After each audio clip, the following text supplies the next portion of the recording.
এই ব্লেন্ডারগুলো বসানোর জন্য যেমন বাটিতে এই যে এখানে একটা নুব দেওয়া আছে লক, এখানে একটা লক, অপর পাশে আরেকটা লক। এই দুইটা লক অবশ্যই আপনারা বসানোর সময় এই যে খেয়াল করেন, আপনারা যখন এটাকে বসাবেন জাস্ট এই যে এখানের মধ্যে একটা কাটা খাঁজ আছে, এই কাটা খাঁজ আর এই খাঁজের সাথে সমানভাবে বসছে কিনা, বসার পর জাস্ট একটু এদিকে একটা মশলা দিবেন, মানে বসার মশলা দেওয়ার পরে 100% এটা অ্যাকুরেটভাবে বসছে কিনা আপনারা মানে কনফার্ম হয়ে নেবেন, তারপরে এটাকে স্টার্ট করবেন। এতে করে কী হবে, আপনার বাটির নিচে যে বেসগুলো আছে এই বেসগুলো আপনার মানে ক্ষয় হবে না, ভাঙবে না।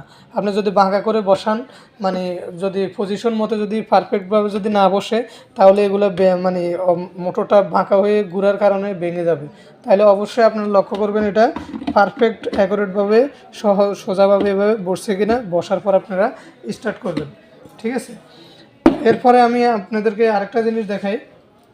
ব্লেন্ডারগুলো আপনারা যখন ব্যবহার করবেন, ব্যবহার করার পরে ব্লেন্ডারগুলোর এই যে ব্লেডের গোড়ায় বিভিন্ন ধরনের আপনার যে জিনিসগুলো আপনারা এখানে মিক্সিং করবেন বা পাউডার করবেন বা পেস্ট করবেন, যাই করেন আপনার ব্যবহারের পরে এখানের মধ্যে বাটিগুলোকে ভালোভাবে পরিষ্কার করবেন।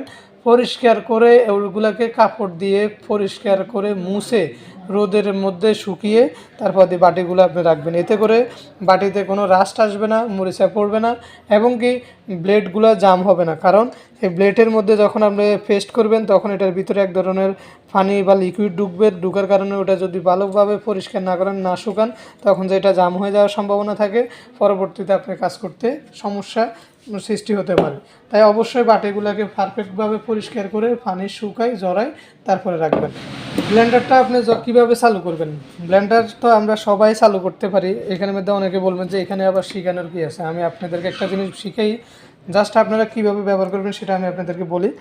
আপনারা ব্লেন্ডারে যে এখানের মধ্যে 4টা অপশান দেওয়া আছে, 1 2 3, আর এদিকে হচ্ছে আপনি পুশ বাটন। আপনার জাস্ট ব্লেন্ডারটাকে জাস্ট এইভাবে ধরে রাখবেন, এদিকে পুশ বাটনে ধরে রাখবেন। ধরে রেখে যতক্ষণ ধরে রাখবেন অতক্ষণ ব্লেন্ডারটা চলবে, তারপর ছেড়ে দিবেন, এটা বন্ধ হয়ে যাবে। তার মানে প্রতি 10 সেকেন্ড, মানে ব্লেন্ডারটার ব্যবহারের উত্তম নিয়ম হচ্ছে আপনি এভাবে ধরে রাখবেন, 10 সেকেন্ড চালাবেন বা 15 সেকেন্ড চালাবেন, তারপরে ছেড়ে দিবেন, ব্লেন্ডারটা বন্ধ হয়ে যাবে।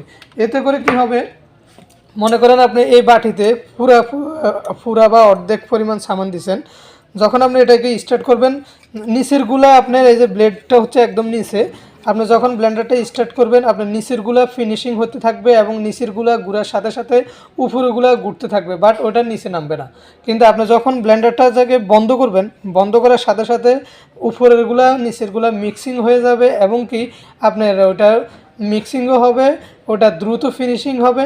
আর দ্বিতীয়ত এই যে ব্লেন্ডারটা আপনি কিছুক্ষণের জন্য বন্ধ করছেন, সে কারণে ভিতরে যে মোটর, ওই মোটরটা আপনি কিছুক্ষণের জন্য রেস্ট পাবে, রেস্ট পাওয়ার কারণে সে পুনরায় ফুল শক্তি অর্জন করে নিতে পারবে, পুনরায় সে ফুল শক্তিটা পাবে।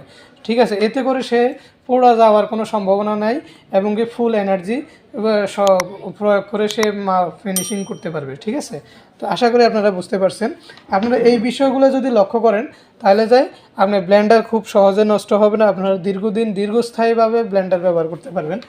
কখনও যদি দেখেন আপনি ব্লেন্ডার চালাইছেন দিয়ে 10 মিনিট 20 মিনিট আধা ঘন্টা বা 1 ঘন্টা চালাইছেন, চলার পরে হঠাৎ করে বন্ধ হয়ে গেছে আর ব্লেন্ডারটা চালু হচ্ছে না, তখন আপনি কি করবেন, টেনশন করার একদমই কিছু নেই, একদমই ইজি একটা প্রসেস আমি আপনাদেরকে এখন দেখাবো।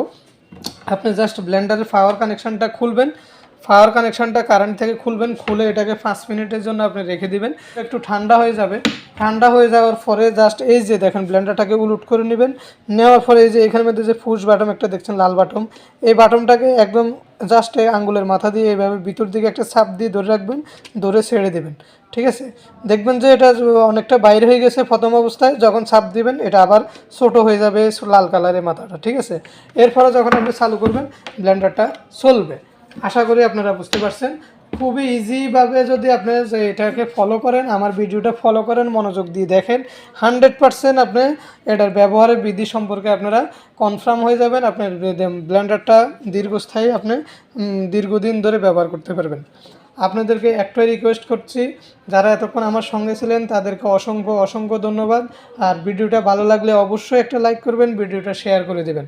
আর চ্যানেলটা যারা এখন পর্যন্ত সাবস্ক্রাইব করেনি অবশ্যই চ্যানেলটা সাবস্ক্রাইব করে দিবেন। কথা না বাড়িয়ে ভিডিওটা এখানে শেষ করতেছি। আসসালামু আলাইকুম।